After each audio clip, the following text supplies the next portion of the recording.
मेरा नाम प्रिया है और मेरी उम्र 15 साल है। अभी मैंने 9th क्लास पास की है। मैं गांव धनपुर, उत्तर प्रदेश में रहती हूँ। मुझे पढ़ने का बहुत शौक था लेकिन मेरे अब्बू मेरी पढ़ाई के खिलाफ थे। मैंने अम्मी और चाचा से कहा कि मैं आगे पढ़ना चाहती हूँ, तो आप दोनों प्लीज़ मेरी मदद करो और अब्बू को राजी करो।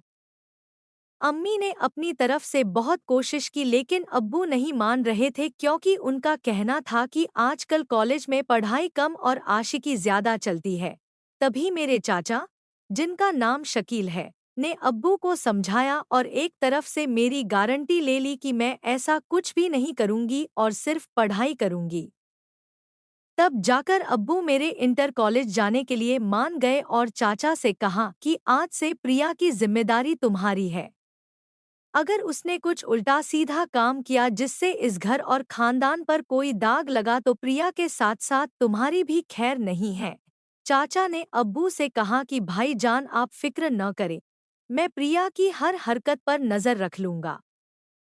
मुझे इस वक्त पता नहीं था कि चाचा के दिल में क्या है और वह मेरी इतनी हिमायत क्यों कर रहे हैं।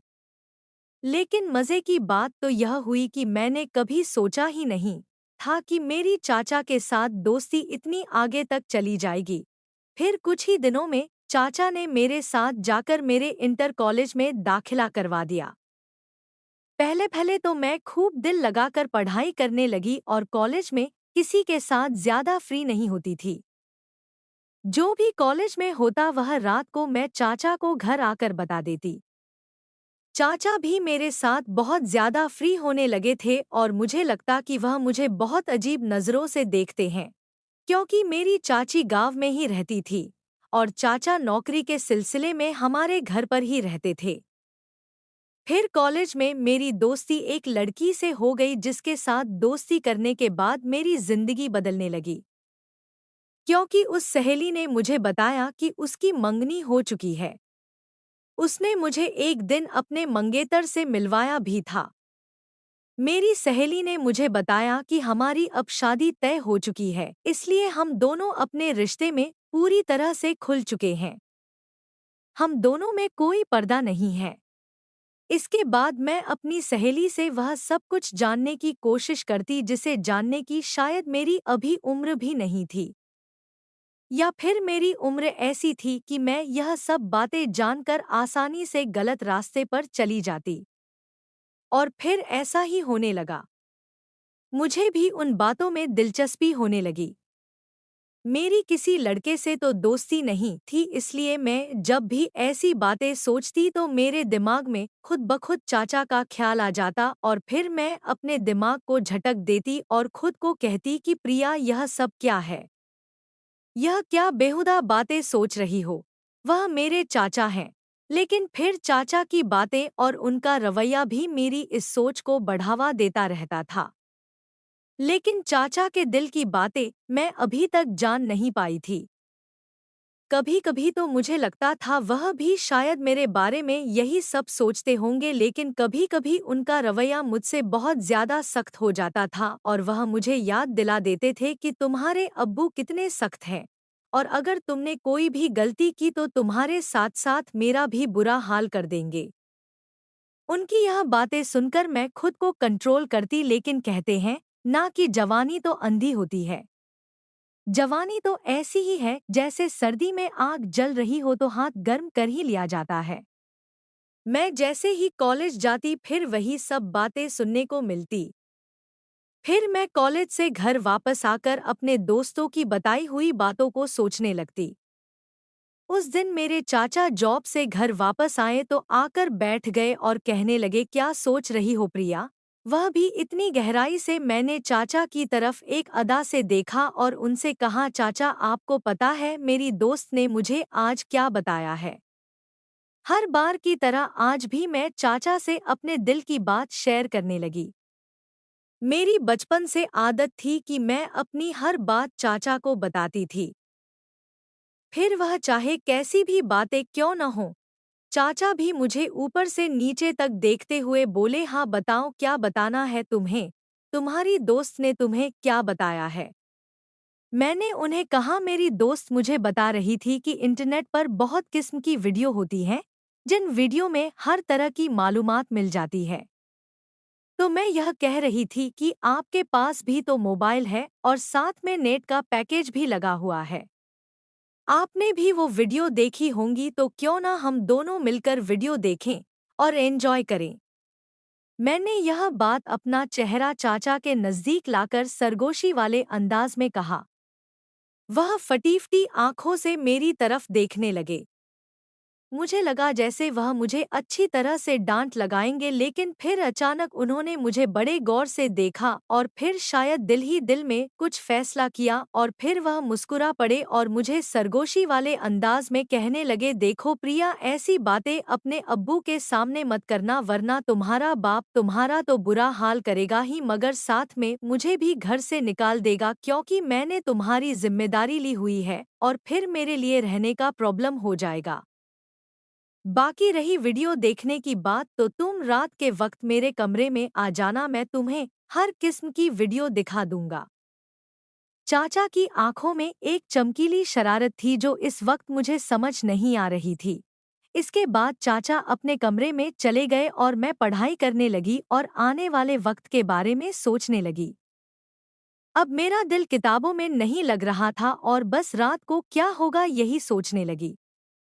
लेकिन पढ़ाई करना भी जरूरी था, क्योंकि पढ़ाई के मामले में चाचा बहुत ज्यादा सख्त थे और मुझे कहते थे सबसे पहले तुम्हारी पढ़ाई और बाकी मौजमस्ती बाद में है। और उनका कहना था कि अगर तुम पढ़ाई में भी अच्छी रहोगी तो तुम्हारे अब्बू भी समझेंगे और तुम्हारी आज़ादी के दरवाजे तुम्हारे लिए खुलते चले जाएंगे। उनकी यह बात मुझे भी बिल्कुल ठीक लगती थी, इसलिए मैंने अपने दिल से सारी बातें निकाली और मन लगाकर अपना कॉलेज का काम करने लगी और जल्दी जल्दी सारा काम खत्म कर दिया। जैसे जैसे रात करीब आ रही थी, मेरे दिल में भी हलचल हो रही थी। फिर जब मैं सारे कामों से फारिग हुई तो रात को आराम से मैं चाचा के कमरे में चली गई।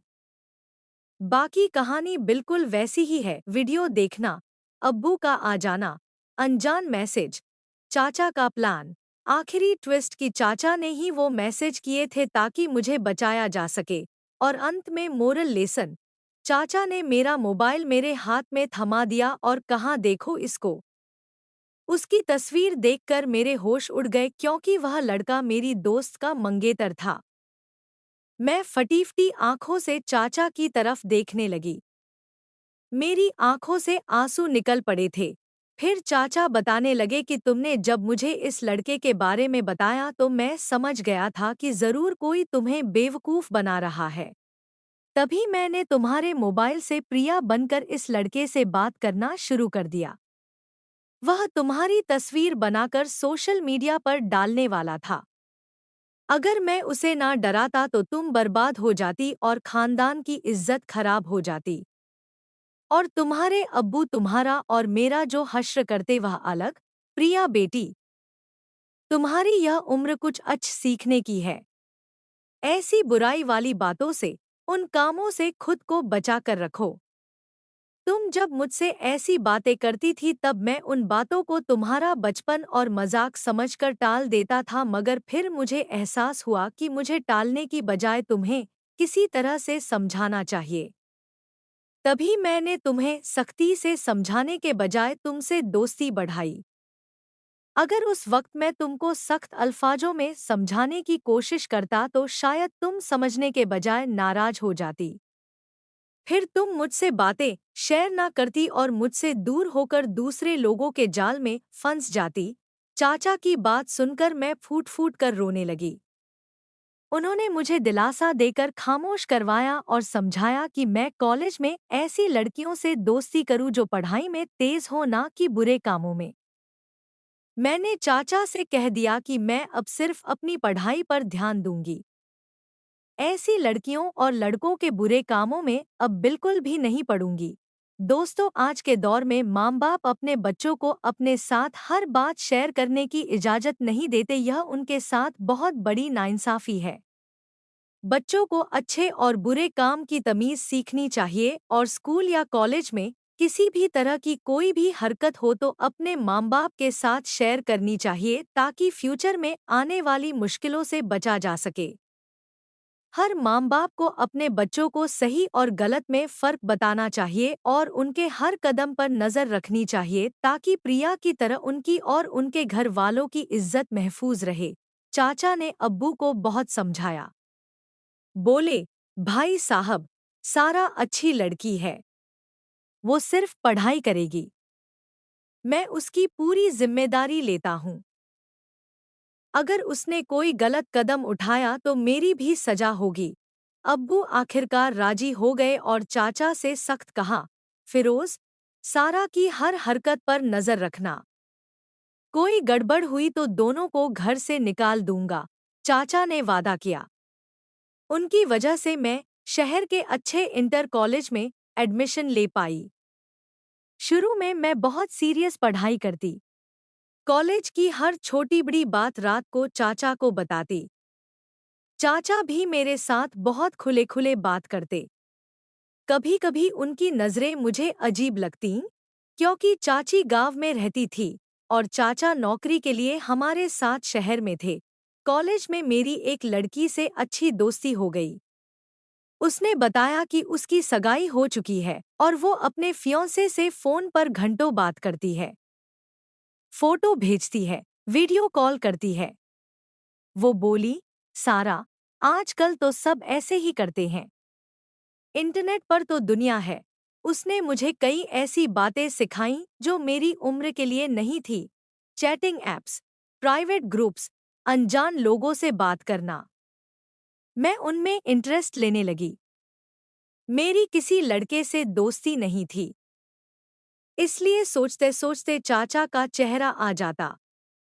मैं खुद को डांटती, सारा, ये क्या सोच रही है? वो तेरे चाचा हैं। लेकिन चाचा का व्यवहार भी कभी बहुत प्यार भरा, कभी सख्त होता, जो मेरी सोच को और उकसाता। एक शाम चाचा ऑफिस से आए और पूछा, क्या सोच रही है सारा? चेहरा उदास क्यों है? मैंने मुस्कुराकर कहा, चाचा, मेरी दोस्त ने बताया कि इंस्टाग्राम और व्हाट्सएप पर बहुत मज़ेदार चीज़ें होती हैं। लोग प्राइवेट मैसेज करते हैं, स्टोरी देखते हैं। आपके पास तो अच्छा फ़ोन है, आपने भी ट्राई किया होगा। क्यों न हम दोनों मिलकर देखें, चैट करें, मज़ा आएगा। मैंने ये बात कान में फुसफुसाकर कही। चाचा एकदम चौंके। फिर हल्के से मुस्कुराए और बोले, सारा, ऐसी बातें अब्बू के सामने मत करना। वो गुस्से में तुम्हें और मुझे दोनों को घर से बाहर कर देंगे। लेकिन रात को मेरे कमरे में आ जाना, मैं तुम्हें सब कुछ दिखा दूंगा। सावधानी से। उस रात मैं बेसब्री से इंतजार करती रही। पढ़ाई जल्दी खत्म की और चुपके से चाचा के कमरे में चली गई। सर्दियों की रात थी। मैं उनके पास चिपककर बैठ गई। चाचा फोन पर कुछ ऐप्स खोलकर दिखाने लगे। कुछ देर में मेरे अंदर अजीब सी उत्तेजना होने लगी। तभी अब्बू कमरे में घुसे और सख्त आवाज में बोले, इतनी रात को यहाँ क्या कर रही है? जा, अपने कमरे में सो।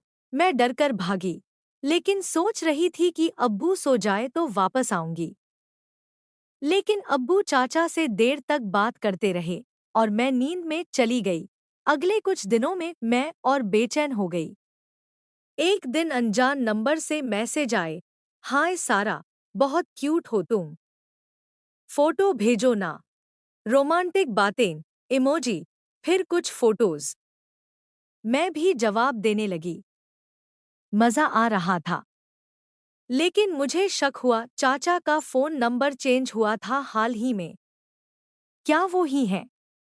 रात को चाचा के कमरे गई, लेकिन उन्होंने कहा, आज काम है, थोड़ी देर बाद आना। फिर एक रात अम्मी अब्बू रिश्तेदारी में गए। चाचा ने कहा, आज घर खाली है, मेरे पास सो जा, डर लगेगा अकेले। मैंने मना किया, लेकिन वे सख्त हो गए। रात को उन्होंने मेरा फ़ोन लिया और बोले, देखना चाहती है वो अनजान लड़का कौन है जो तुमसे चैट कर रहा है? फोन में प्रोफाइल फोटो देखकर मैं हैरान रह गई, वो मेरी दोस्त का फियांसे था। मैं रो पड़ी। चाचा ने गले लगाकर समझाया, सारा बेटी, जब तूने मुझे उस अनजान मैसेज के बारे में बताया तो मुझे शक हुआ। मैंने तेरे फोन से ही उस लड़के से बात की, सारा बनकर। वो तेरी फोटोज मांग रहा था, फिर ब्लैकमेल करने वाला था, सोशल मीडिया पर डालकर तुझे बर्बाद करने वाला था। मैंने उसे डराया, धमकाया। अगर मैं सीधे सख्ती से तुझे रोकता तो तू नाराज होकर और ज्यादा छुप छुपा कर करती, किसी और के जाल में फंस जाती। इसलिए मैंने दोस्त बनकर तुझे बचाया। मैं फूट फूट कर रोई। चाचा ने प्यार से सिर सहलाया और बोले, ये उम्र सीखने की है। गलत दोस्ती, फोन पर अनजान लोगों से बात, ये सब खतरा है। अच्छी पढ़ाई वाली लड़कियों से दोस्ती करो। मुझसे या अम्मी अब्बू से हर बात शेयर करो। मैंने वादा किया, चाचा, अब सिर्फ पढ़ाई और अच्छी दोस्ती, कभी गलत रास्ते पर नहीं जाऊंगी। दोस्तों, आज के समय में बच्चे फोन और इंटरनेट पर बहुत समय बिताते हैं, लेकिन माँ बाप से दूर हो जाते हैं। ये गलत है। बच्चों को अच्छे बुरे की समझ सिखानी चाहिए। अगर कोई गलत मैसेज आए, कोई गलत दोस्ती हो, तो घरवालों से जरूर बताना चाहिए। माँ बाप को बच्चों पर नजर रखनी चाहिए, ताकि सारा जैसी लड़कियां सुरक्षित रहें और उनका भविष्य चमके। तो मेरे प्यारे दोस्तों, इस मामले में आपकी क्या राय है? कमेंट करके जरूर बताएं। अगर आप ऐसी ही और भी इंटरेस्टिंग और सीख देने वाली कहानियां सुनना चाहते हो तो चैनल को सब्सक्राइब जरूर कर ले और बेल आइकन ऑन कर ले, ताकि आपको मेरी आने वाली नई वीडियो की सूचना तुरंत मिल सके। कल मिलेंगे एक और नई कहानी के साथ। धन्यवाद।